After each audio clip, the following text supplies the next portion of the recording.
आज आपण टेन्स म्हणजेच काळ शिकणार आहोत।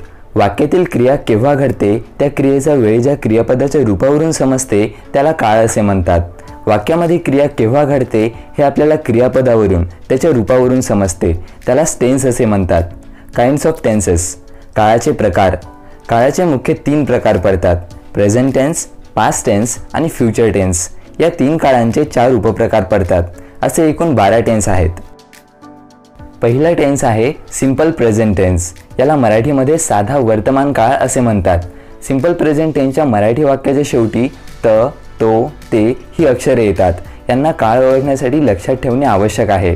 डेफिनेशन बघा, वर्तमान काळात एखादी क्रिया वारंवार होते, नेहमी घडते असे समजते तेव्हा त्या काळाला सिंपल प्रेझेंट टेन्स असे म्हणतात। म्हणजेच जेव्हा आपण एखादी क्रिया नेहमी करतो, वारंवार करतो, ती क्रिया करण्याची आपली सवय असते, तेव्हा त्या काळाला सिंपल प्रेझेंट टेन्स असे म्हणतात।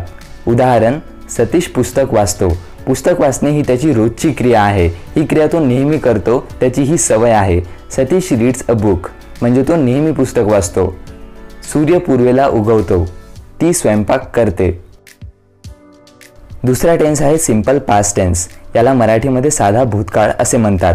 सिंपल पास्ट टेन्सच्या मराठी वाक्याच्या शेवटी ल, ला, ली, ले या शॉर्टकीज येत असतात। भूतकाळात एखादी क्रिया फक्त झाली असे समजते तेव्हा त्या काळाला सिंपल पास्ट टेन्स असे म्हणतात। उदाहरण बघा, मी कार विकत घेतली, आय बॉट अ कार म्हणजे ही क्रिया भूतकाळामध्ये घडली। प्रियाने अभ्यास केला, त्याला नोकरी मिळाली। तिसरा टेन्स आहे सिंपल फ्युचर टेन्स, याला मराठीमध्ये साधा भविष्यकाळ असे म्हणतात। सिंपल फ्युचर टेन्सच्या मराठी वाक्याच्या शेवटी ल, र, न, उ किंवा नार अशा शॉर्टकीज येत असतात। सिंपल फ्युचर टेन्सची डेफिनेशन बघा, भविष्यात एखादी क्रिया होईल किंवा घडणार असे समजते तेव्हा त्या काळाला सिंपल फ्युचर टेन्स म्हणतात। म्हणजेच या टेन्समध्ये क्रिया घडलेली नसते, घडणार असते। भविष्यामध्ये ती क्रिया घडेल असे सांगताना आपण सिंपल फ्युचर टेन्स वापरत असतो। उदाहरण बघा, मी परीक्षा पास होणार, I will pass the exam. तो गावाला जाणार, आम्ही पैसे कमविणार। ही क्रिया सर्व फ्युचरमध्ये होणार आहेत, अजून झालेल्या नाही आहेत। चौथा टेन्स आहे कॉन्टिन्युअस प्रेझेंट टेन्स, या काळाला मराठीमध्ये म्हणतात चालू वर्तमान काळ।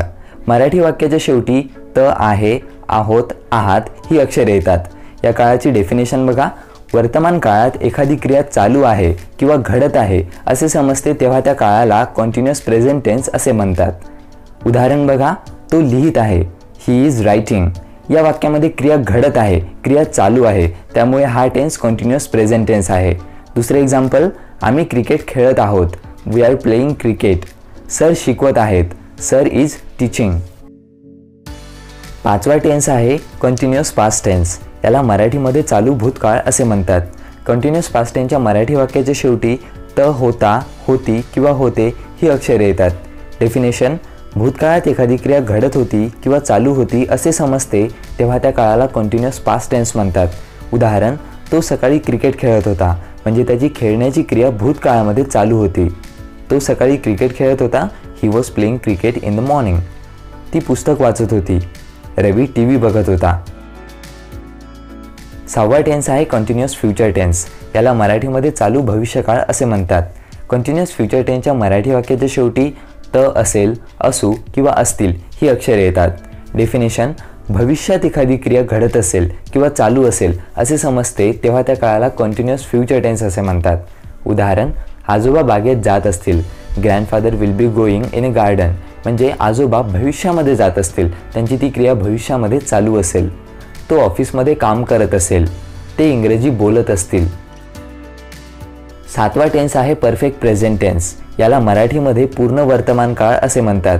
परफेक्ट प्रेझेंट टेन्सच्या मराठी वाक्याच्या शेवटी ल, आहे, आहोत किंवा आहात ही अक्षरे येतात।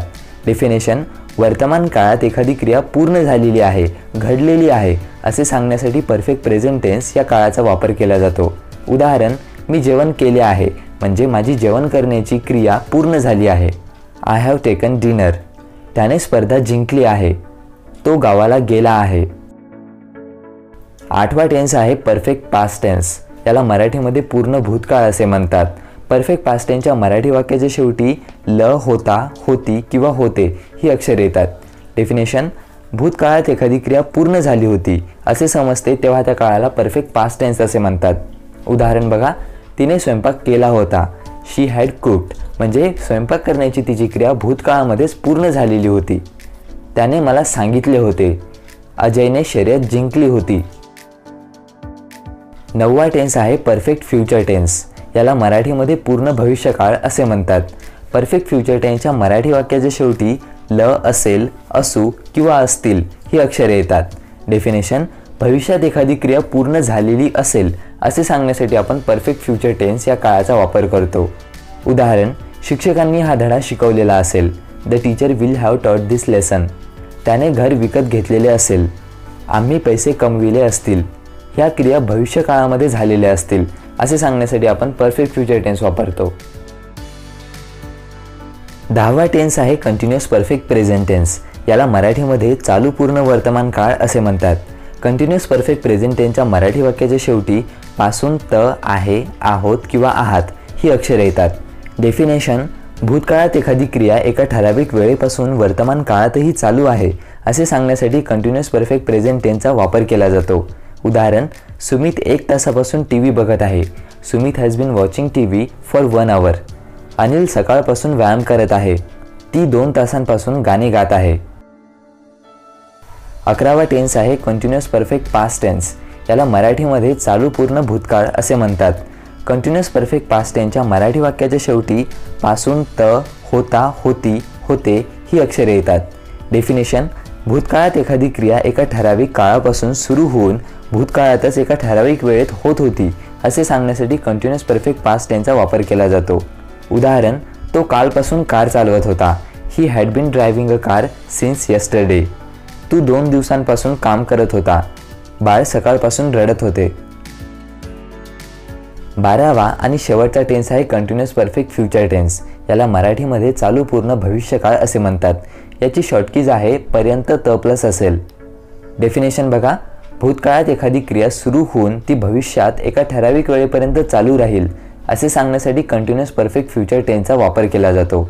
उदाहरण: अमोल सकाळपर्यंत प्रवास करत असेल. Amol will have been travelling till morning. ती 1 महिन्यापर्यंत काम करत असेल. शेतकरी संध्याकाळपर्यंत शेतात काम करत असतील. या सर्व 12ही टेन्सची प्रॅक्टिस करा, चांगला सराव करा, त्यांच्या शॉर्टकीज पाठ करा आणि नंतरच नेक्स्ट लेसनवरती जा.